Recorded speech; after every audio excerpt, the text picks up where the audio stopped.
Here's a surprising revelation that might challenge everything you thought you knew about music and the brain.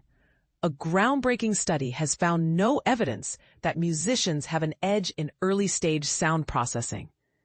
Yes, you read that right. Despite decades of belief that musical training enhances neural processing of sounds, a large-scale research collaboration between the University of Michigan and the University of Minnesota has flipped the script. Published in Nature, https://articles/s41467-2555. This study leaves us questioning long-held assumptions about the brain's relationship with music. But here's where it gets controversial. Researchers attempted to replicate key findings from previous studies, such as musicians' superior ability to process speech in noisy environments or detect pitch changes, and came up empty-handed. Musicians, it turns out, didn't outperform non-musicians in these tasks.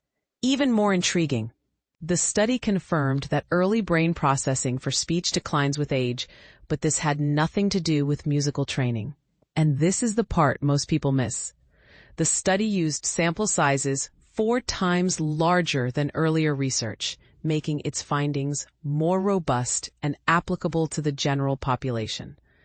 Lead researcher Kelly L. Whiteford, assistant professor of otolaryngology at the University of Michigan Medical School, explains, "We found no relationship between musical training and sound processing at the earliest stages of the auditory system, which were thought to reflect deep brain sound representation." This directly challenges the idea that musicians' brains process sound more efficiently at these foundational levels.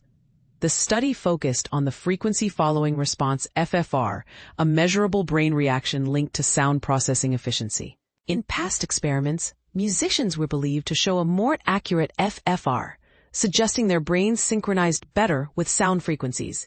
However, this study couldn't replicate those results, finding no connection between years of musical training and FFR fidelity. This raises a bold question. Have we been overestimating the impact of musical training on the brain's early sound processing? Now, before you dismiss music's value entirely, here's the nuance. While this research casts doubt on subcortical sound processing enhancements, it doesn't negate the proven benefits of musical training on later, cortical stages of brain processing. Musicians still excel in music perception, as Whiteford notes.